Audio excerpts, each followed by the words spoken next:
They say it's a drought on the real ones. They don't count it out, all the real ones. They tryna put a stop to the real ones. Niggas out tryna get. Yo. We back. Another episode of OG Talk the Podcast. It's your boy Parlay. Hey, this OG Pie. And if it ain't real, It's fake. Listen, Pie, we've been doing this for a little bit now. You know what I'm saying? I think we're a lot of episodes in. Oh, yeah. You know what I'm saying? We made some strides. We made a lot of strides, dog. Yeah. You know what I'm saying? And I appreciate this because it's really helping me learn things that I didn't learn. You know what I'm saying? Mm-hmm. Understand things that I didn't understand. Yeah, I agree. And you learn something every day. You see what I'm saying? And what I've been learning about the city of Atlanta and our culture, dog, is that we special. You I know what I'm agree saying? with that. We special, dog. Wholeheartedly, I agree. We special, dog. But Atlanta's You know what I'm something saying? special, man. But then we really haven't even scratched the surface yet, dog. Like, it's so many other people that I want to go get and bring over here, and I want them to come over here and speak this game and talk to us about, you know what I'm saying, how it was when it started. Because I think that a lot of people don't pay homage to the people who paved the way and the path that they created for us.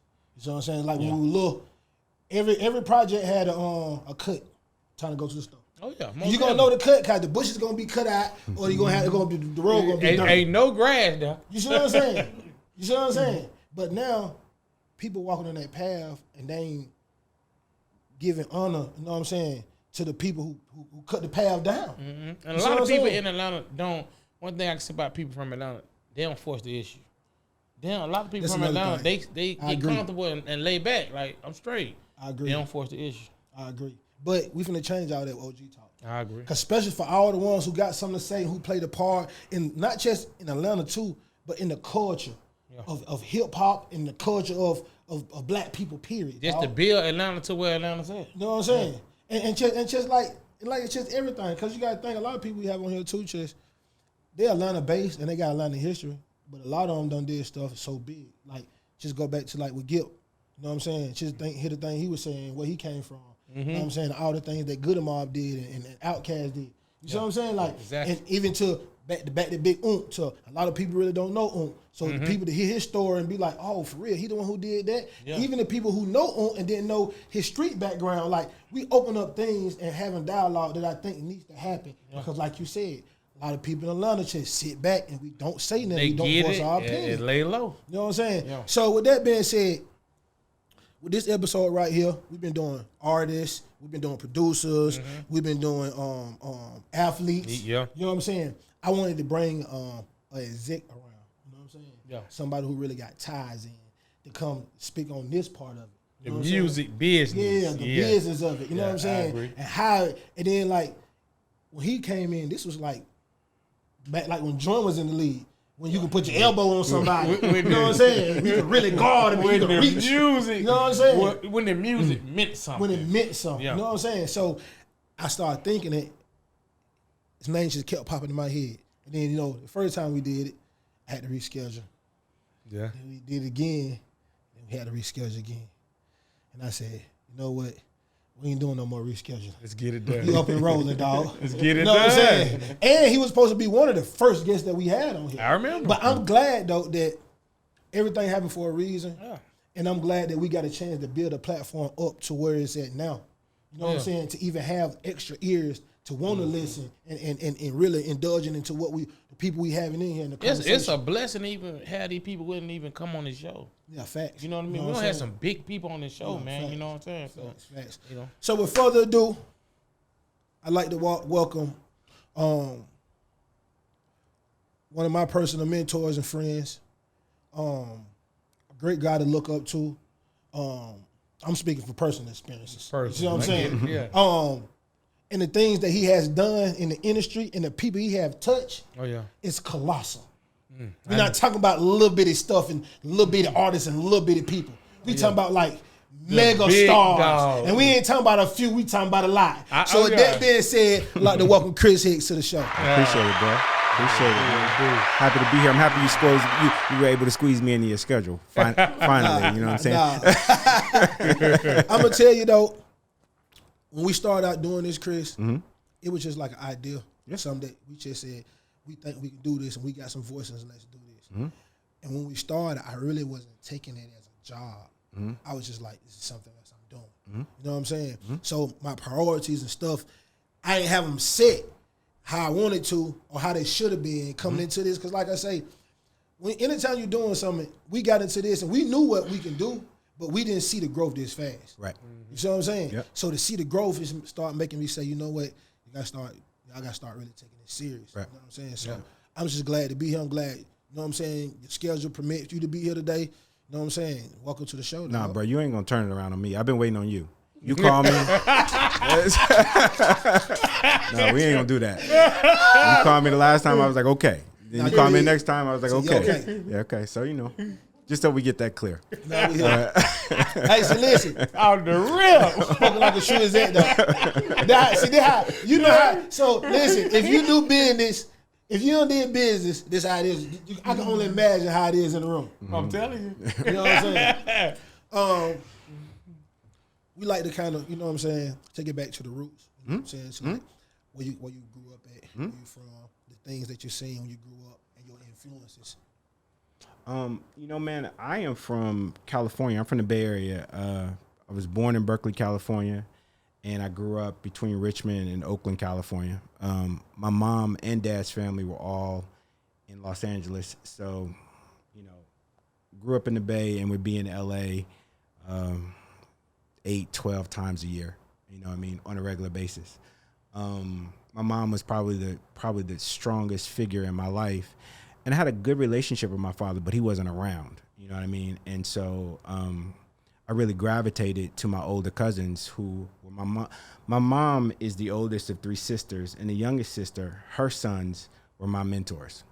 Okay. And they were street dudes. They was Black P. Stones, Bloods. And they kind of just grabbed me up when I was like 10, 11 years old.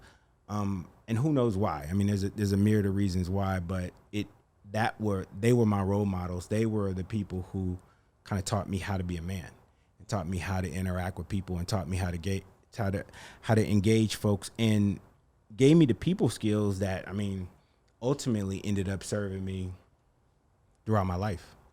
You know, it's just once you learn something a certain way, they taught me that you got to stand for something. Yeah. You know what I mean? More than anything. Yeah, you got to stand for something all the time. And it's easy to stand for something when it's easy, but it's standing up during the tough times is when it's, you know, you find out some things about yourself. So, grew up, went down to graduate from high school, went down there for maybe about 3 or 4 months, and I was really running with them. And my whole plan was initially to go to school. But, you know, I don't want to get, you know, unless you want to, but they weren't small cats. They was some of West LA's finest. And I learned the street game from them, and it kind of turned me out. You know what I mean? The goal was initially for me to go to school and then help them kind of funnel their activities into a legal way. But, you know, the access to the game and the interest in the game just kind of flipped me. And I stayed down in LA for like 3 or 4 months. And ultimately, one of my noontime partners, one of the co-founders of Noontime with me, Ryan, who I'd known Ryan since I was like 8. So my noontime partners, and we'll get into that, I'm sure, but I've been knowing Ryan since I was like 8 years old, been knowing Noon since I was about 12, and been knowing Terry since I was about 3. His mother and my mother were friends. And so I was down in DC, I was down in LA. Ryan had gone to Howard and was telling me how great it was. And TR was coming to LA trying to get work. And what year was this? 89. So basically, you're influenced by your cousins, right? Yep. All right, so they street dudes, big street dudes. Mm-hmm. They seen how smart you was and your influence. You wanted to take the stuff that was embedded in you and say, I'm going to use mine to help y'all. Yep. And that was the plan. But as you starting to hang with them, you starting to get pulled more and more into it. Started to get a taste. Okay, so at this time, you in high school now? I just graduated from high school. I graduated from high school in 88. So the next year, that summer going into that winter is when I went down to LA and really, really took a turn. What high school you went to? John F. Kennedy, Richmond, California. Mm-hmm. Yeah. Okay. Yeah. Okay. Mm-hmm. Ryan was in DC, And TR had come to town looking for work and looking for me to plug him with my cousins. And so, we did some math and figured that it's probably best for us to go back to DC as opposed to him to come there. And Ryan was already in DC, so it just started making more sense for I could go to DC. My father was in DC, Howard University was in DC, and the grind was in DC. And so that's, kind of picked up and moved out there, and things took some different turns there. But so you brought the Cali with you? Yeah. All right, so now, boom. I bought all forms of the Cali with me. So you get to Howard, and what kind of stuff you brought with you? Because I want us to explain culture too, because a lot of people see these videos and they see YouTube and this, and I know a lot of these things now don't really depict like. Well, nobody's gonna believe it coming from me. The way I look, the way I talk, it's the story of my life. Right people don't believe it. Yeah, I'm trying to tell you. I'm telling you. The people that matter gonna be like, yeah. I had been in their lives. I had been in a formidable space with my cousin since the time I was 8 or 9 years old. So when crack took off and people were learning how to cook crack, I learned how to cook crack when I was 10, 11 years old. Not because I had an interest in it, but because I was trustworthy. And I had the you cooking up 20 or 30 of them, that everybody can't be around. Yeah, when you're doing that. So when you got a youngster. Shit, yo. Yeah. So they doing so well, all right, and they need some trustworthy people to be around this. So they got you. They'll teach you at 10 years old to cook this shit, and you in there whipping this shit up at 10, like Aunt Jamal. 10, 11, yep. Shit, no. It makes sense. But you weren't doing that. You was just riding the bike. I was just on the bicycle. You was just on the bike. I ain't got that for a 10. But in all fairness, what happened was, as I mentioned earlier, my mother and their mother were sisters. So they had made a promise to my mom that they wouldn't have me out in the streets. So this is like control. You better not tell your mama what the fuck we do. I mean, I would go down to LA, bruh, and come back with a couple of Fila sweatsuits. And everybody had the Fila bomber jackets. I remember. So it wasn't no reason for me to tell my mama nothing. Yeah. No, this is, we good over here. Yeah. I dig it. I dig it. Yeah. Okay, take us back to Cali. I want to go back now. I want to go back now. In between the time you saying then, between now into high school. But and the reason I want to ask this is because these things that you're saying in these times you talk about are the rawest forms of black people. Like this is when we really start to become ourselves and really become black people. We can be millionaires ourselves. You know what I'm saying? So and you are in California at this time also. You see what I'm saying? So I just want to crack. Yeah. So I just want to understand just from perspective from you who's really in it, like the times and what was really going on right then. It was man, this was, everybody's got folklore. You guys have, people who came up in the 80s who you all revere here. Yeah, and right. It's the same in Los Angeles, the same in the Bay Area. And so for us, it was Felix Mitchell. And then the generation after Felix was Lil Darryl and 6ix9ine Mob. And I'm sure if you look online, you'll see D. D just came home after doing 28. Obama gave him clemency. Welcome home, man. Yeah. So ironically, my cousins, so the kind of hustlers that they were, they came up to the Bay Area. He actually came up, I might have been maybe 15. He came to the Bay Area. He had a 560 SEC convertible. And if anybody knows, they didn't make 560 SEC convertibles. To put them on game. Yeah. So it's the big boy Benz coupe that didn't come convertible. So he had the top chopped. It was navy blue interior with white piping and a white top. It's clean as shit with Lorenzers. Cleanest shit you ever seen. So he drove up there one weekend and was like, yo, take me where all the niggas be at. So I took him to Foothill where Lil D would be. And sure enough, I mean, we went at that McDonald's, man, 10 minutes. And D's man pulled up first. And 15 minutes later, D pulled up.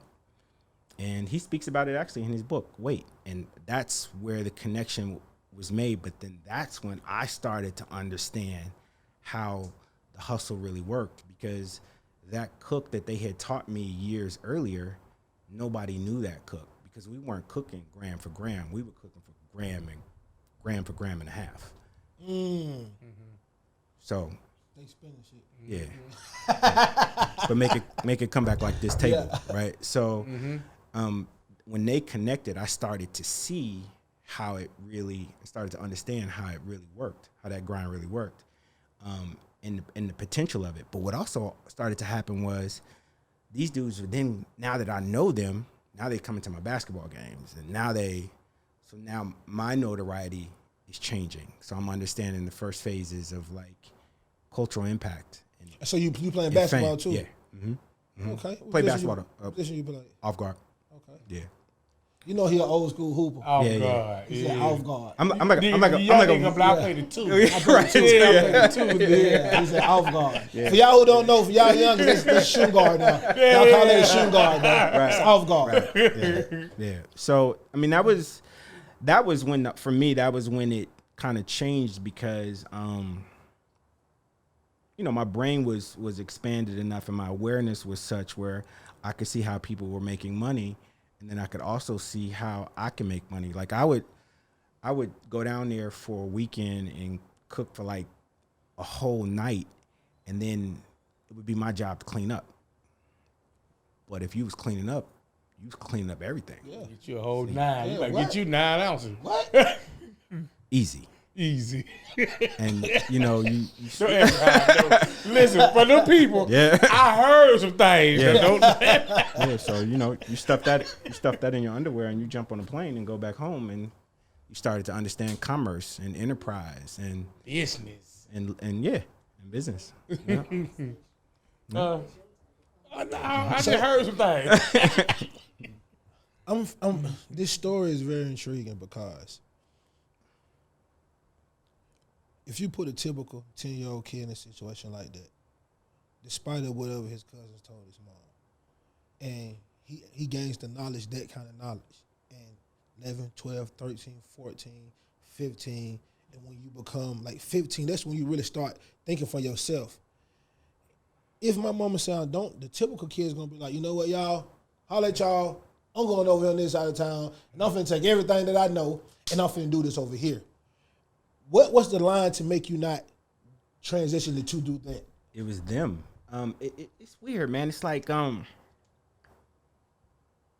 grew up with a code. I grew up with some standards.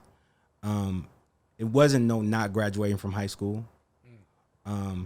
It wasn't no getting knee deep in the streets until you graduate from high school.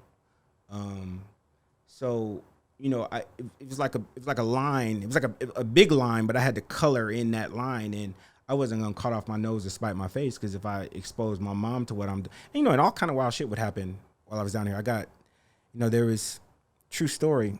My cousin had bought a red Ford Bronco, and we were in Westwood, California, where like UCLA is. That's where he had an apartment. And some dudes came, and we were driving in the car, and somebody dropped something on the ground. So we have some glasses. So we all looking for the glasses on the car, on the floor. And somebody came through and shot out all the windows in the car. I still got the scars on my back. Wow. We drive back over to the neighborhood only to find out that it's friendly fire. They thinking that they shooting at some other people. Damn. Somebody got to give me a leg. I don't give a fuck. Yeah. Get your leg out here. Check not the jail. But we gonna wait before you get to that. God bless. I mean, Drop the Whoever brought the glasses. glasses. well, one thing I'm super clear on, man, for everything that I've been through up until this point, is that there's definitely a higher power guiding this journey that I'm on, because there's so many opportunities for me not to be here. I think, I don't want to segue into it, but I think I suffer a little PTSD from it, because I look at my son and I realize, like, dog, you could have just one left turn instead of a right, and you wouldn't even be here. The world wouldn't even know you. You know what I mean? So I mean, you get to this age and you look at it differently. But even back then, so when that kind of thing would happen, I could never go home and tell my mom, one, for her blood pressure, but two, I would never make it, because I was being educated. I was seeing so much early. I was being exposed to women early. I was being exposed to the game early. I was being exposed to how to deal with men. Like, it was education. It was like, and it was in all fairness, if I'm being honest, it was a very protected education. You know, I knew that things would only go so far, and I knew I was insulated because these people we got the same blood running through our veins. Shout out to the real big homies. Yeah. Let me just say that. Even though I know them your cousins, but Yeah. them people that you look up to, that's what everybody call big homies. Yeah. Shout out to real big homies. And if you're a big homie and you follow our podcast and you listening to this, please be one of these. Please be one of these. Please make sure your homies go to school. And despite what you do, despite whatever y'all do, if you got little homies and they in school, make sure they go to school. Don't let them be out there. Push them through. When they get old and graduate, if they want to choose the path, then you go to the next step and you choose them how to do whatever they want to do. Yep. But until then, boy, please be a real big homie. Let them get that. Let them get a diploma in education. Yo, man, these guys taught me standards that I still live by today. One of them is not with us no more, but they taught me standards that I still live by today. And what's your cousin's name? Give him a shout out. Tone and Keith Hassan. Give him a shout out. They Keith passed away 2014. It's easy. But he was the coldest gangster I've ever seen, and his brother is the coldest hustler I've ever seen. Damn, that's a hell of a combo. And you got how it usually be though. And you got people on these walls that know them. Yeah, that's embassy. Listen, these are stories right here. Yeah. But see, that's why I like having these dialogues because listen, people like that, we want to honor them. Yeah. You know what I'm saying? We so need people who to come put in them who up don't there know next. exactly. That's what I'm saying. So people who don't know these people can look up and be like, who is this? And we can start getting them the real bread of people.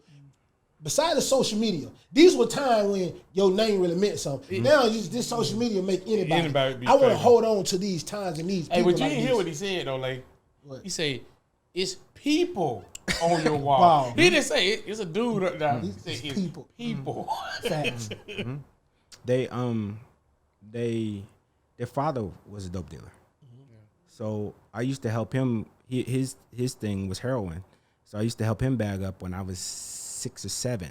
So that's the trade they learned. So it'd be the equivalent if their father was a doctor, or if their father was a lawyer, if their father was a carpenter. They would have learned that skill set. But in lieu of the fact that their father was a dope dealer, they learned that skill set. This nigga been ring skills since 6. You know what the funny thing is? I see why he was such a great music exec because guess what? He learned the business. Been learning Since the he was a business. kid. So it's like taking this and just flipping it over. Make you scary. Yeah. It makes sense. Make you a different kind of guy. Yeah. Wow. Makes sense. Wow. And I'm just thinking about myself. Me not to be like school. What? Well, y'all gonna have to beat me up, or y'all gonna beat me up? I'm just gonna leave and go on the other side of town. But you know what the crazy thing is? Like I'm laughing because I just talked to one of my homies, right? Moon. He just got out, man. Moon did 16 or 17. Mm-hmm. And I talked to him. Get what the first thing he said. I remember when they found out I could play football. And I came on the block. Get what they said. Hey, Lil Pal, go ahead on. Mm-hmm. Go ahead on. You go play ball. Don't come over here with us no more. I couldn't go on the block no more. I had to go play football. Yeah, I did the same thing. You know what I'm saying? Rest easy suave. I had to go to school. Yeah, and that's why we were just talking about that. And he is funny that he saying this story because he was. I say this, that dudes back in the day had a different moral. Even though they knew they were street, they'll see something in you and say, "Nah, not you though." But they was in the streets because they had to be in the streets. Yeah, Facts. exactly. Facts. Yeah, it wasn't fashionable. No, it wasn't fashionable. And back in the day, you're right. I totally agree. Yeah. Everybody in the streets back then was in the streets because And nobody back then who was in the street did it to brag about it. And everybody who did it took care of their family and everybody who stood around. that's it. These niggas these days get money, don't take care of nobody. They just want to flash the money in front of your face. They just want to put it on IG. They ain't looking out for the lady down the street. They ain't making sure her grass get cut. They ain't doing nothing. They just want to flash the money around. That's You it. see what I'm saying? Okay, Chris, so boom. We doing all this, playing ball, coming to your games, you having epiphanies, you finally understanding, seeing the importance of it. Next year you go to Howard. You already know some people at Howard, so I'm pretty sure your mental and your sauce and your swag running into it was a little different than any other college freshman. It was much different. One, I had some tutelage under my belt, and at that time when I was going to Howard, it was really influenced and controlled by New Yorkers, heavily, and it was the first time in my life though that I had met progressive black people that look like me, that weren't selling something, hustling something, slanging something. People who were really moving through life with some real purpose. Yeah. And you could see it. I met Kasim at Howard. You know, I met Puff at Howard. So it's like, and you know, a myriad of other people that you know. But those people were there with real live focus, and it was same way the other game was infectious. That was infectious as well. It made you want to do something with your life, and it made you definitely want to figure out what your role and your lane was going to be, what your piece of the American pie was going to be, because they was definitely out there getting it and very focused about getting it, no doubt. Okay, so boom, we're at Howard, and with you, Howard is very interesting. All right, the whole thing is Howard is very interesting story, and when you got to Howard, where's the first thing that you said mentally that you wanted to do? As far as, like, I know I'm going to go to school, but... Get a car. Get a car. I wanted to get a car. I wanted to set this, connect these dots, and be able to get me a car and be able to make myself self-sufficient to the point where I wasn't dependent on nobody. One thing I did realize working with my cousins and around my cousins is that everybody always waited on them to grind. And I never wanted to be in that situation, because then you eat when the next man decide he want to eat. Facts. And so, and then you also have to hustle when you don't feel like hustling. Yeah, that's fast. So I learned from them early that, you know, save, because rainy days is coming. Nothing lasts well. And put yourself in control of your own destiny. Work with us, but work on your own too. And then I also knew how to do this. And so Took it to DC? absolutely. This man in DC. Yes, sir. Yeah. So how did you took the situation yourself, or you ran into somebody with a situation up So there? TR, my noontime partner TR, was already hustling in DC, and he had come to LA to get work. And like I said earlier, we had figured out that it might be better, as opposed to him coming there, for us to go back to DC, because the numbers so different. So the numbers would obviously work for my cousins, but they would work for Yeah, like 5 or 6. Easy. it's good money. Yeah. What? So Moving. yeah. What are you talking about? You move 100 over there, you make a $500,000. What are you talking about? Shit. Yeah. So that was, you know, I got back there, kind of got set up. I had to wait for that to come in, obviously, but I got set up and started to make a little bit of money, and I think I bought a Volkswagen Jetta. They must have been popping back then. Listen, It was get what you yeah, talking about the shelters. Yes, it was presentable. You know what I mean? You could, wasn't nobody gonna talk bad about you. You wasn't really moving the crowd, but you wasn't gonna get kicked out of the crowd either. Yeah. But I had learned the game from people who really did it, man. So it was always about being low. It was always about staying tucked under. Because I had seen in my later years, you know, my later teens, people that I knew in their circle go off and have to do like football numbers. So it let me know, you know, you here by choice. And so you got to be able to stand up under whatever comes your way. So, you know, don't give them no freebies, because they got a zillion chances at you. Talking about the people that you met up there, and I'm just thinking, I was talking about hearing what's going on now. You met Kasim up there, right? I did. Yeah, I did. How did y'all link up? Wow, man, I had been in I gotten in trouble in DC, and I had beat it, but I could be standing in the middle of a football field, and it would feel like I was standing in a closet, because I just knew that things were just shrinking. You know what I mean? Then I got in trouble again and beat that. So I knew that, okay, clock's really, really ticking.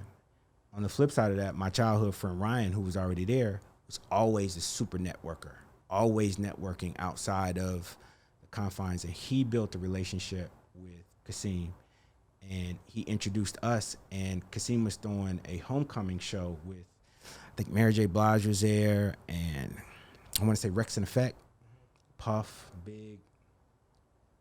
And we invested some money Kay was like, I need this, and I give you this back. And at that It was point, like 15,000 or something. like 10, yeah. And at that point, he was, student body president. He was the guy. Kay led the sit-ins, led the sit-ins. Him and Ras Baraka. I mean, he was just very affluent, and I just had never met nobody like that before, because he was as much as passionate I was about what I was hustling, he was about where he was going. And I didn't understand it at first, but the fact that he had the passion definitely raised my eyebrows. And so we did that, and that was kind of the entry point. I needed a change, and that was kind of the entry point into us really jumping 2 feet into the music business. So really, Kasim kind of introduced you to No question. to the music business. That's crazy. Yeah. That's why we stay close, because he's different.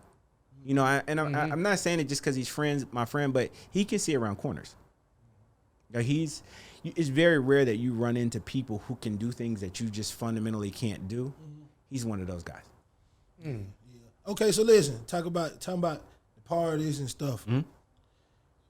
Tell us about the time you paid the DJ to play Hammer. Oh man, that wasn't actually me, but it was we had friends come in from the Bay Area to come hang out with us at Howard's Homecoming, and they playing house music all night, and they playing New York music all night, and I think it was Duffy. It was either Duffy or Donnie. They paid a DJ $50. I'm actually outside. I'm talking to a girl outside, and they paid a DJ $50 to play Hammer. And they play Hammer, and New York niggas lost their mind. So before I knew it, I looked up, and it was just fisticuffs everywhere. It was only 12 of us. It had to be maybe 100 of them. We made it through the night, and then the next day on campus, because me and Ryan knew him. We went to school with him. Called you for me. They called us. It's like, man, we was out of pocket.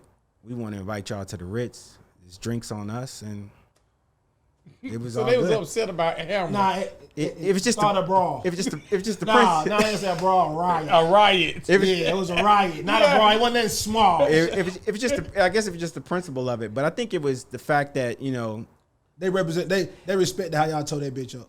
exactly, because it was only At 12 the end of of the us. day. Yeah, and we got lumped up real good, but we took it and we gave it as much as we could, but we didn't run. Yeah.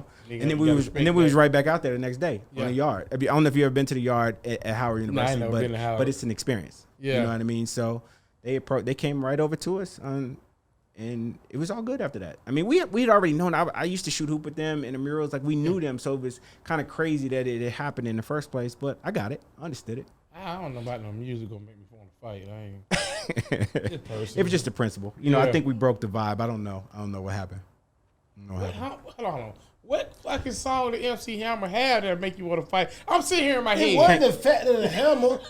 It was just they ain't want to Culture play different. it. It was a culture shock. It was Can't Touch This that they played, though. I remember that. Can't touch this. They said it. Listen, you can't even listen to the song in your head without wanting to move a little bit. Look, I'm telling you, you want to go left or right. Okay, boom. So now you introduced to the music business. Mm-hmm. All right. Then the first thing you do when you introduce to the music business is the show, right? Yeah. All right, boom. Then what's the next step for you? Are you still? Say all this is in your freshman year? Yep. Freshman, sophomore. I went to school my freshman, sophomore year. I dropped out in my junior year, and this is what happened in my junior year, because I had gotten in so much trouble. I mean, How many times you got in trouble? Twice. I mean, serious trouble? Twice. Like the paperwork, indictment trouble? Twice. Yeah. That's all right, right? That's a blessing. It truly, and it was the case that I was an unindicted co-conspirator in. That was, man. God bless.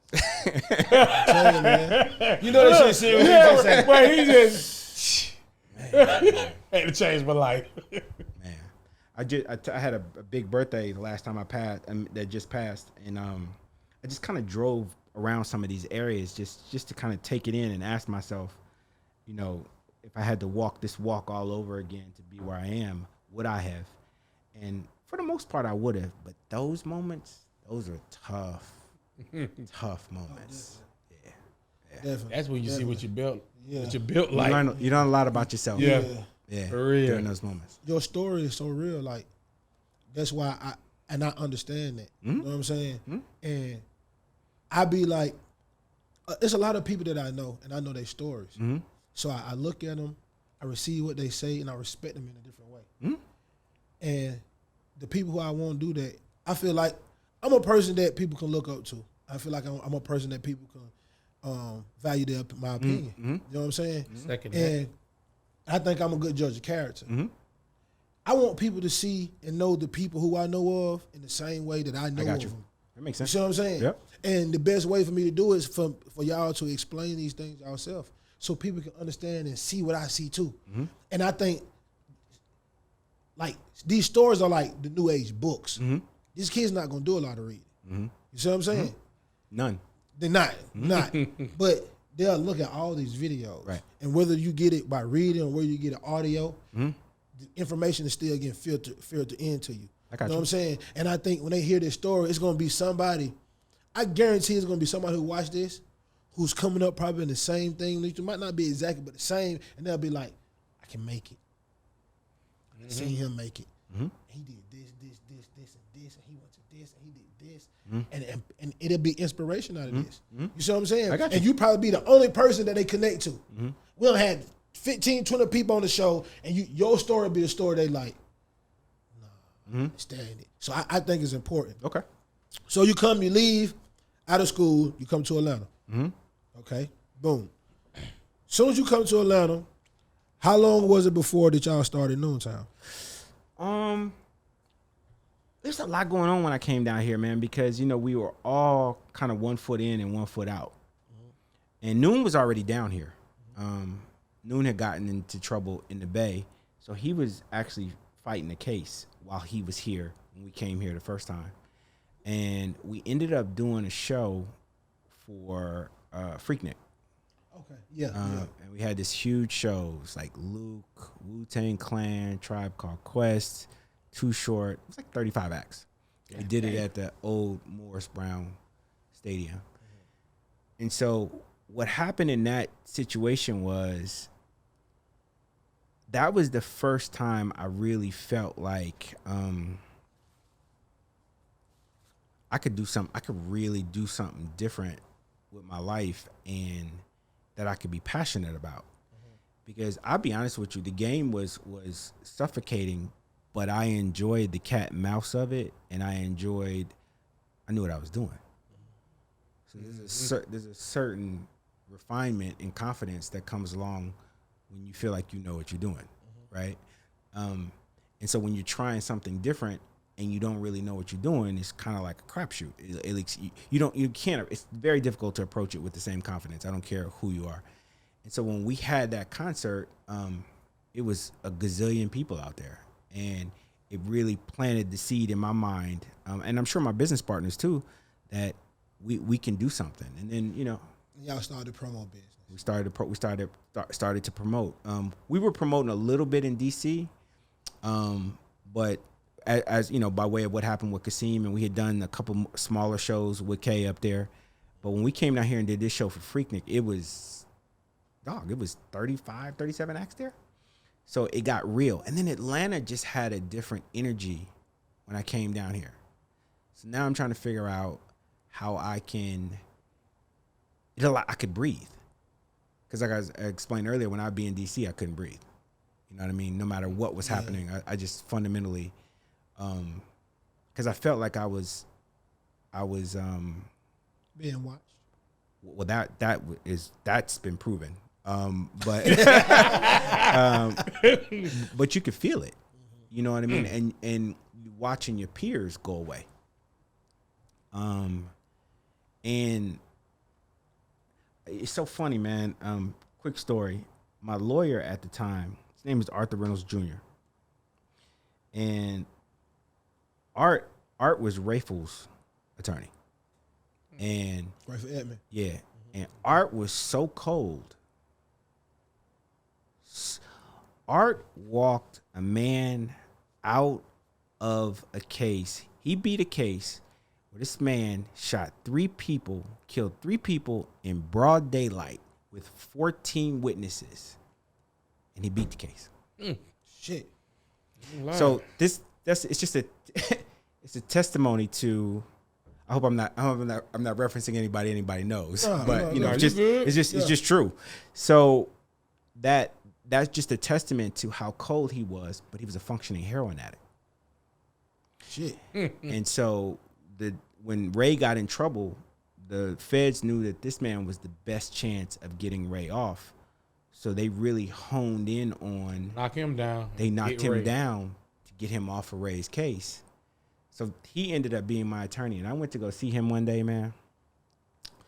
I used to go there and clerk, and because I wanted to learn more about my case. And she's a good friend of mine today, but the girl that used to work there, she had told Art's wife, she was like, the same little boy that come down here and clerk, he got the same name as this dude that got this big folder, this big DEA folder. She was like, girl, that's the same person. And she just flat out couldn't believe it, right? Yeah. Because I would go down there with my button down on and my khakis. I was about it because I was really trying to, and it was just, it was a case in Baltimore that I was associated with. It was my own case. I knew my cousins was having issues. It was, I needed stockpiling. Yeah, it was stockpiling. Yeah. So he told me that day they had that conversation. He said, man, the problem I have with you is that he pointed to a stack of cases, that these folks, they gotta be here. You ain't gotta be here. You're choosing to throw your life away. And that haunted me, man. Like, I can still see him saying it to this day. You know, people people can say things to you when you're 3 years old, when you're 13 years old, and you can hear it like it. So that was on constant playback in my mind. Because like I said, I started to feel dumb. I started to feel like I wasn't reaching my potential. And so coming down here just made my flower bloom. I started to see that, okay, there's another way that this can happen. And this is black people. This is a town of progressive black people who had, black infrastructure and black leadership and black communities and black support systems. And I had never witnessed that before. And it started to pull me away. Because initially when I came here, I was like, I'm going to hustle here, but I'm still going to figure out how to get this money. Right? You know what I mean? Yeah, it's in you. And I talked to my cousin one day. He's locked up. He was in Sheridan, FCI. And he told me, bro, you ain't going to learn how to swim with one leg on land. Wow. This is wow. Hold on, slow down. Hold on, Chris, please. That's a real shit. Hold on, please, slow down one time. All right. For everybody in the back, all right. For all the people who just got up off the sofa and just went to the bathroom, and left their phone on there. For all the people who just the music playing loud, all right. Rewind it. All right. Please say that again for everybody who watching. I was dabbling in both worlds. I was trying to figure out how I could hustle in the game and still make inroads down here in Atlanta. And what your cousin told you? And this is my cousin told me, Parlay, this is my cousin who's locked up, whose bills I'm paying. He love you. He loved me. He love you. He cared about me. Yeah, exactly. Right? He said, bro, you making inroads and you ain't gonna learn how to swim with one leg on land. So shit, you can't swim with one leg on the land. Yeah, he was like, either you gonna get your ass in the pool or you not. But it ain't gonna go both ways. And it's too hard. Yeah, that's pure shit. That's what OG talk. Talk. Yeah, that's it. He only got to say his saying. This dude, that was it. This dude, man, it's the craziest shit. He's like my big brother. So you got a love-hate relationship with your big brother. Yeah. But you always revere him. Because I know so much of who I became was him and his brother. Because I was able to live vicariously through them. I was able to learn from some of their experiences. And I went through my own share of trials, but I still had that buffer. I still had those people standing next to me to be like, hey. And when I was slipping, they'd be like, hey. And another thing I had too is that I could jump out the window with my grind or whatever that I was trying to do. Because them niggas was always going to catch me. As long as I wasn't doing nothing, no malice, they was always going to catch me. And that, that's how I try and live my life to this day, because it's those close quarters are the difference between having an opportunity and not. Being able to take a chance and Yeah. have some support. Yeah. That's big. Yeah. That's big. All right, so now y'all grinding. Nooney already down here. Ryan down here. We got Noon. When they went away, Noon wasn't no small fry either. So Noon gets locked up. So Noon gets locked up and goes away. He's only doing 9-10 months. So he goes away with the Connect. While he's away, shit starts to get really, really lean. So then he gives me, I fly out there, and he gives me the Connect. So I go see the dude. I'm by the airport. He's out in, I'm going to say, he's an hour from the airport. So I go see him. I'm like, look, I'm on my back. I can't insure it. So whatever the number is, hike it up because I can't insure it. Right? Make it make sense. And make it make sense for everybody because I'm just telling you what it is. So he's like, I ain't doing it. So I could leave, go back down to the airport. He calls me back. Noon is my dude. Come back. Comes back and gives me 2 of them. So I'm driving on the 5 back down to the airport, and a truck in front of me slams on the brakes. I slam on the brakes. I don't hit the truck. A car behind me slams on the brakes, hits me into the truck. Shit. And I got a package. In the trunk. I got it under the seat. Oh, that's it. That's a good spot. You can run with it. So, but I'm on the freeway and I've just had a traffic accident. Yeah, I'm gonna run. So I got out. It's just crazy how your instincts kick in. I got out and I waved the lady who hit me around, right? So the truck starts pulling off. The lady pulls off behind the truck, and then I get off and start to pull behind them. But they pull off to the side of the road. I pulled off to the exit, Glendale Mall, went, parked the car, put the backpack on my back, drove down to the airport, got on the plane the next morning, landed where I was going, called the rental car company, said, go pick that car up. That's what I tell you earlier. I know that somebody is guiding. It's a higher power guiding. Wow. What? Oh, shit. You think fast. What? Yeah. Listen, no, get what? He was just trying to think, and then that road took him. It showed him what to do. Sure Come did. on, just keep on going. Get him out the way. Don't even worry about it, dog. Yeah. So keep on going. You got somebody watching over you, man. I mean, we can get to this, but I'm turning this into a TV show. These experiences. Yeah. So we came down here. It started, when I had that conversation with my cousin, I kind of started to feel, and he lifted the weight off my shoulders because so much of what I felt like I was doing was an obligation to continue to help him and help his brother. And it's so crazy, man. When he did that, everything changed. I started to make money at what I wanted to do as opposed to I had to do. And that was in the end of 1997. I never looked back.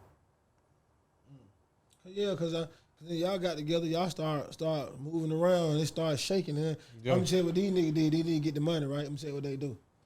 All these little crews right now who be trying to get fly fresh and, even what BMF did. These niggas did it first. Matching Range Rovers, Gucci luggages, designer clothes, and they did. Man, talk about this shit, Chris, man. What? We was niggas though, so we know what niggas pay attention to though. You know what I mean? But listen, niggas still wasn't on a taste like that though. We was coming from California. From Cali, we had You know what I'm saying? I was coming from California. All my people had worked in Detroit before we came to California. My uncle was their father caught a life. They got a life law in Detroit. Anything over 650, you doing life in the state. Of heroin, 650 grams. So 650 of white. Hold on, say that what now? 650 grams of white. Cocaine? In Detroit, in Michigan, sentence? You doing life. Oh, shit. In the state. They gone. So he caught, but he so he caught a lifers, but before that, the margins there was like 10, and they were the key.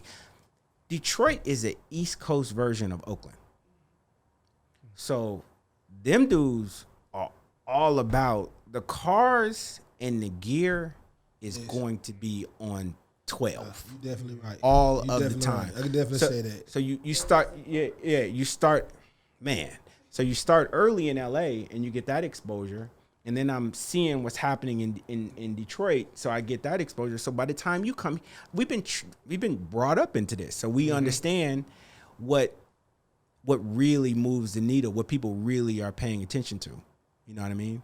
How it feels to see all the stuff y'all were doing resurface and these guys doing the same thing. Like, would you tell yourself like I've been doing it? Like, You know, I feel blessed to have lived through it. And I feel blessed to have had a part of whatever that incarnation looked like. You know what I mean? It's a different time for me, man. I'm 50 years old now, and my lens on everything is so much different. I'm genuinely happy for everybody's success and what I see happening. I don't have no passion for it though. Bro, you 30 years ahead of people, bro. I'm just No, saying. you just said 40 something years. 43 ahead. Yeah, but I'm happy to see it. I wish that some of the younger generation would pay attention to the substance, because this is you marathoning, bro. You ain't sprinting. No. And so if you can get the marathon component in your brain and make decisions around your marathon, then how you move would be different. 2 years of bottling to cost you 20 years of pain. The thing, but parlay to your question, the thing that really confuses me is that if you in the streets and something has provided you a vehicle to get out of the streets, and then you revert back to the streets, it makes me question whether you was really in the streets or not. Because if you was really trying to get away from it, once you get a chance, all the door just got to crack a little bit, and you threw it and gone and telling everybody else about how you got through the door. So it just, no, you ain't lying. yeah, I question that from time to time. I ain't never for one day thought of, I'm gonna be honest with you, bro. I had my mind conditioned to do 10, 15, 20 years. I can't do an hour. Talk to him. But you just spoke volume then, dog. I'm keeping it a buck with you. Like, don't have me around nothing. Don't bring nobody around me you can let me out. Hey, ain't that wrong with being Trey, man? Ain't that wrong with being Trey? Y'all boys in the hood, man. That shit to the fullest, man. Because what has a stronger impact is the turnout of the game is strong, but the turnout away from the game is even stronger. So when you made 2, 3, 4, 10, 20 times as much money as you made putting your life on the line, there's nothing that'll take you back to that. Sure won't. If you got any sense. Nah, I tell you. Yeah, it's nothing that Nah, you right. A lot of guys just like the glit and glam, the glamorous part of the street life. They don't understand that, man. Like you said, get low. Get out the way. It got to be about purpose, though. Yeah. And, I sympathize with the gangsters, though. I don't think gangsters really know how to grow old. I think, my cousin suffered from that. He was always top dog where he was, and he struggled with moving away from that. And I saw that, and I witnessed that. And I love him like cook food, but it put pressure on our relationship because I didn't understand it for a long time. But I understand it better now. I do. Yeah. Okay, so. I'm sorry. No, you good. No, you good. No, you good. No, Yeah. I'm listening to you and I'm thinking, I'm trying to stay on track. Okay. This shit like, it really like a movie. In my head, I'm kind of like, I got the reel going. I'm playing the movie. I'll put characters in this motherfucker and everything. Like, for real. No, but it started to work out down here. We started off throwing parties. We did this party at when we started to make some real inroads. We did this party at Hannah. It was Hannah's first party, actually, at the Shark Bar. Mm-hmm. And everybody came out for it. And it was a bit of a coming out party for us because I think people started to take us seriously. Yeah. Hell, I might have been there. That one. And we started signing. We built a little studio about the size of this room right here. And figured out before we lost all our money trying to promote shows, because the promotion game isn't built for the small promoters, built for the big promoter. So after when we stopped doing that, we built a small studio, started signing songwriters and producers and artists, and all those people, all those progressive minds that we had gone to school with, the Puffs, the Mark Pitts of the world, Shantae Pages of the world, that I had gone to school with, they were starting to make real inroads in the music business. And then we had people who really, in this community, that helped us. Rico, Organized Noise, they helped us. Divine Stevens, he helped us. Kevin Wells, he helped us dramatically. When these dudes, born and bred, Jermaine Dupri, I mean, company don't even look the same without Jermaine. So, you know, these people born and bred Atlanta recognized and respected the hustle and respected, you know, our core values and what we represented, and assisted us in major ways. Major ways. But listen though, they don't say he keep talking about he's a songwriter, got a little studio. Bro, he got a studio this big. Do you know what happened out of this studio? Listen, bro. Jonte. Austin. All right, hold on. Let's just go next. Jazzy Faye. Yeah. All right. Brian Cox. All right. Now, this the kicker. They so special. This type of stuff that happened. Brian, you just clean the studio. He just clean. He just cleaned the studio. He wasn't even That's no how- no, engineer. that's That's how he started. That's how he wanted on. He was like, bruh, I'll do anything. Oh yeah, shit. I want in. Yeah. I went in. He found the flyer on campus and bought the flyer to the office and said, I saw this flyer on campus. He's going to Clark. I was like, I'll do anything to help. So he started to come in and clean the studio. And Jazzy and Teddy would show him how to work the machinery. And Teddy Bishop. So Teddy Bishop's from Detroit. Teddy got 3-4 #1 records. We built a factory of creative people at a time where like Puff and Jermaine really had up tempos on lock, maybe Timbaland, and R. Kelly and Babyface had the ballads on lock. So it was only 50 slots on the left-hand side of that chart. So we had to really figure out what we were going to do to make our mark, because you're competing with these people for market share. You're competing with these people for space. You're competing with these people for singles. And we had the good fortune of having just some really good dudes, man. I'm still special. They special, yeah. No, just listen. That's just the first surface. Yeah. You gotta think about what they start doing. Carrie Hilson, Ciara. Yeah. Like, bro, I'm talking about like I see Justin Bieber and all kind of people. Dog, listen, man. I'm just talking about like with the noontime what they was doing then. Like even Jody Breeze came. That was Jody Breeze came from. He just talked about you see what I'm saying? That's what I'm saying. Like that's what I'm saying. At the time and Jody spoke on this, and he was like, I had the most. We had Jody on here, and Jody said, I had the most brilliant industry minds around me at this time. And he was just like, I'm in a situation where I'm just like, I'm around all this talent every day. He was like, it's surreal. It was it was great energy, but it was competitive. So you may, as a producer, come to the studio, you know, I think Jazzy and Teddy shared a room, and Brian and Donnie and Kev shared a room. So Brian may come to the studio and not be feeling it or not have a vibe, and walk by and hear Teddy making something that's crazy, and walk in, and the kind of vibe that we had going to the studio is Teddy was like, you want to get on this? Get on this. Yeah. And, you know, if you think about the catalog of songs, I would say 65% of them is collaborations between people. So we had the great fortune of having great talent, but we had people that were morally sound, who just spiritually really in the right place in order for us to go where we needed to go. And they trusted and understood that we as business people, we couldn't get to ours until we got them to theirs. Yeah. And so once there was some real clarity around that, and then, you know, we ran it like we interacted with the people that signed to us like we interacted with each other. You know what I mean? It's because it's the only way we knew. Yeah. You know what I mean? It come from that same respect. Yeah. Give us the people who watching, who like I say, like we have a lot of younger watchers, viewers on this too. So they might not, some of these names that we saying, they might not really know them. So give them some of the songs and some of the hits that y'all were responsible for at this time.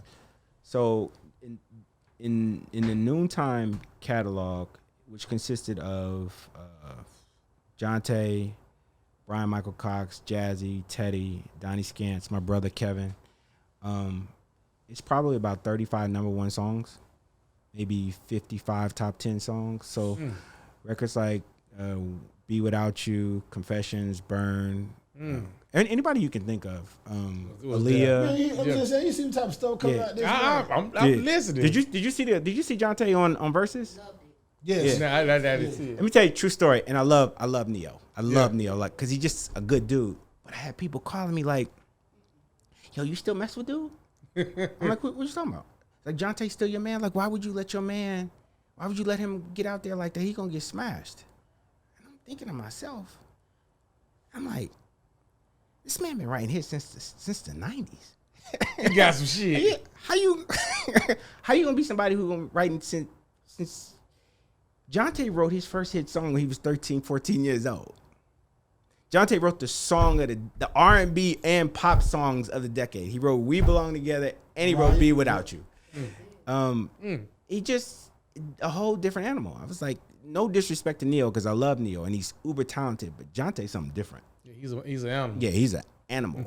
Yeah, he's an animal. So, you know, it's the catalog has gotten so robust now that we have, you know, people like Drake and Bryson Tiller and Kalani sampling songs. Yeah. So it's you know, that we weren't loud enough about it. That's the street shit though.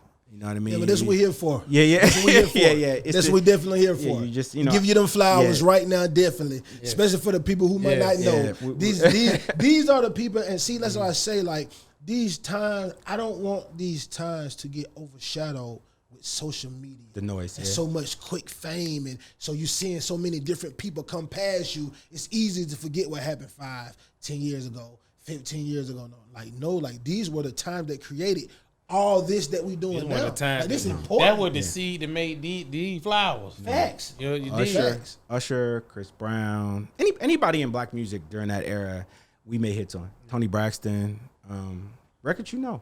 So what kind of happened when it kind of y'all kind of split ways of taking different venues, different avenues, with Noontime? You know, it's always three, 4 sides to every story. But I think that we all love each other. That's never gonna change. I think people's passion points change. I think that we went from sleeping on each other's couches and being the ones we were having the last conversation at night and the first one in the morning with each other. So now people have significant others and they have other influences and being exposed to different things. And not only that is that, you know, it got very predatory on our business too, because we had a whole lot of success with our creatives. Yeah. And so when, you know, my man Noon is quiet as a church mouse, but Noon literally grabbed Jazzy and built Jazzy into the monster he became. He went and grabbed Sierra and built her into the monster that she became. He went and grabbed Cherish. He went and grabbed Lloyd. He went and grabbed August Alsina. He won't say 2 words in front of a camera, but very proficient at what he was doing. You know, it just got hard, you know, when the pressure comes from a lot of different ways. Yeah. You know, and this is the music industry and it's a savage business because there's no code in it. Facts. You know what I mean? And it was hard for us because we came from a place where it was all about code. So now it's all about what the piece of paper say. But hold on, bro. You was sleeping on my couch with 2 pair of jeans, and now it's about what the piece of paper says. So, and you know, to everybody's, I think that it got crowded for us too. I think it was easy for us when none of us knew what we were doing. But once we all kind of identified what was special to us and what we cared about, it was a natural progression to kind of branch out. One thing I'll say about my Noontime partners, Terry Ross, Ryan Glover, Noonie Lee. So he's told me, you know, we getting out of urban music business, but we're a big company, and you know the space, your company, you know, your joint venture does well. Stay with us and help us tell us what to do and what not to do. And we had all obviously parted ways, and I think they was trying to pay like $45,000 a year. So I said, Rick, why don't we do this? Let me come inside. Let me keep my venture. Let's put a cap on the number of writers I can sign to it. But let me come inside and learn the business from your perspective. And he was like, well, I can't really pay you. I'm like, don't worry about that. What can you pay me? He's like, I can pay you like 50, 55 grand. I was like, cool, I'll take that. So he hired me as a vice president of A&R for like $55,000 a year at a company that at that time was probably number 4 or number 5 in market share. And so my goal and the opportunity was to learn the business from their perspective and how corporate went about getting into publishing business and doing what they did. But what it gave me was an opportunity. So this goes back to my younger years. So they gave me like a 12 by 12 lot of land. It was like, okay, this is your land. This is the black land. Don't let no weeds grow in it, and just keep the lawn manicured. Yeah. But when I saw it, I was like, damn, I ain't never had this much land before. You know what I mean? I can dig down and reinforce and put parking underneath it and build up 12 stories. And so when I would talk about doing it, they were like, yeah. But what ended up happening was they allowed me, because nobody was really paying attention, they allowed me to bring a small company mentality to a very, very, very big company. So if you, John Q, producer, well, I give you some names. Justice League, Drummer Boy. Mm-hmm. So when I met these guys, shout out to my man Squeak, when I met them, they didn't have no placements. But I could hear it. I didn't need the charts to tell me where I was going. Yeah. Because I could hear it. And at this point, I had built relationships with so many writers, producers, and artists. So Justice League, I signed them to what was a nominal deal at the time. It has since changed based on their success. But then I put them in the studio with Mary J. Blige. So then now my deal is whole. Mm-hmm. And now corporate is looking at me like, how you do that? So I did that a few times. You know what I mean? And then that just became my mechanism of using all aspects of my world to make this grow. Yeah. And I had a lot of success doing it. You know, I took the company from probably me and Shani Gonzalez, who worked with me the whole time I was there. We probably took the company from number 5 to number 2 in market share in like 2.5 years. $55,000 number changed very quickly. But what it also gave me an opportunity to do was to learn the business from their perspective. And it's probably some of the most, how they see us as proprietors, as business people, as talent. It's some of the most savage shit you ever. Can't even imagine. It's mind-numbing. Yeah. Yeah. And it worked for me for a while. And then it came to a point where it didn't. Shit, you see how he got in there and he said, he's like, I just want an opportunity. I want, if you watching, I just want you to understand and listen to these greats that we have up here. Because everybody we have up here is a legend. You know what I'm saying? And especially in what they do. And to be able to go there, he took an opportunity and created another opportunity for himself because he invested in himself. Facts.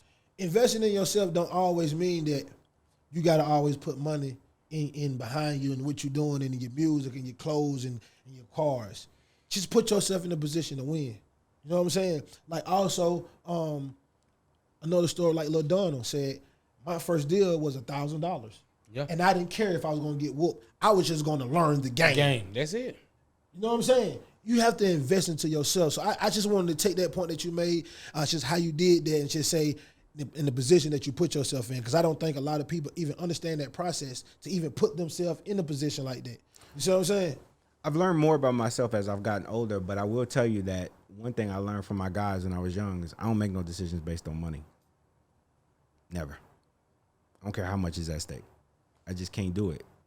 If I cannot see the, they taught me early that before you take a step, at least try to imagine the next 25. And, it's planning, you know what I mean, in the simplest form. So that's kind of the approach that I took from going into that Warner situation. And the second thing I say is that you you ain't always, my man Ryan told me this, man, and this is just the best gem that he has ever given me. He told me that what's on your mind and what your plan is ain't never everybody's business. And so those are, when those things come my way, I'm like a sponge. They stick to me. So if I use the Warner example, they didn't know the resources that I had, and they didn't know the people that I knew. And actually, you can't really ask someone to be able to emulate or understand what's in your mind if they've never walked your walk. It's just not possible. It's like trying to emulate or understand what a woman is going through. If you've never been a woman before, you're just not gonna understand. So, and I knew what I was capable of, and I felt very confident about it. It actually went much better. I tried to envision 25 steps, and we actually ended up walking 50 steps in a very positive direction. And I was able to take a good situation and make it great and make it serve me.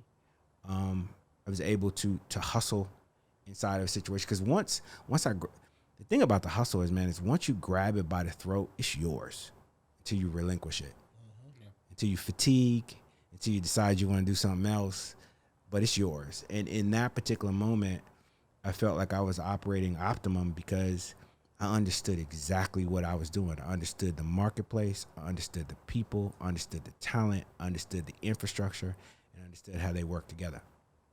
Okay, so let's do this then. Tell us how you got the VP position at Warner. At Warner?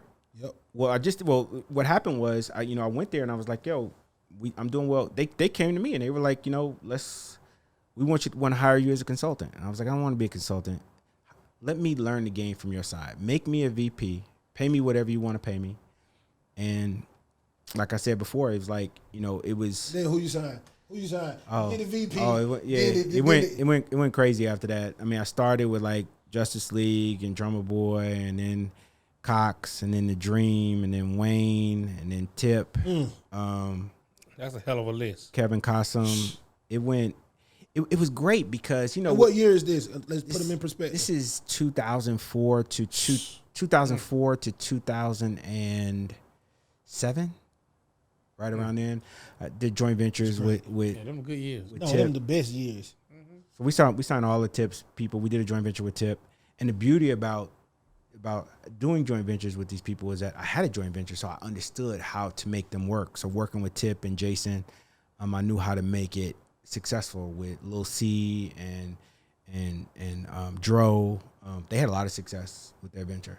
It was a good time, man, because I was able to attack market share, but I was also able to attack the culture. Like, it wasn't, for me, I wanted the records that came from our system for people to respect them. You know what I mean? Not just be a market share thing, but, it was the first time the company had won ASCAP Publisher, R&B, Black Music Publisher of the Year. It was a good run. And, I credit those people for having faith in me and what I said I could do. Yeah. No, that's too great.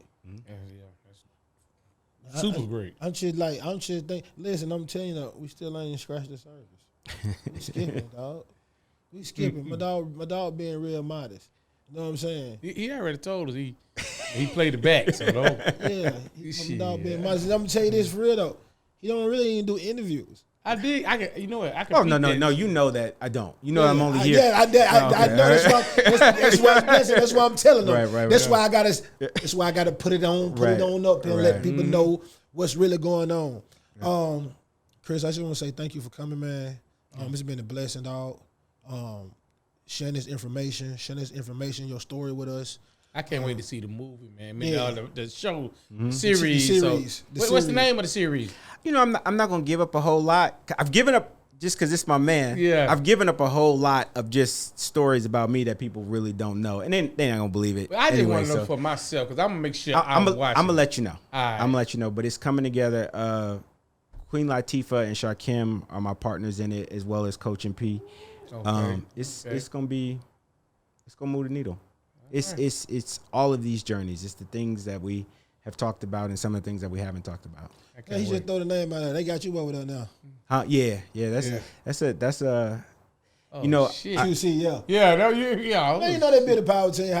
They know who to go get. They smart over there. Mm-hmm. Well, you know, it's just respect. You know what I mean? Definitely. It's I've been knowing Coach for probably the better part of 20 years. And some of the things that I was interested in doing, he was very passionate about doing. So it's just, you know, we had some alignment.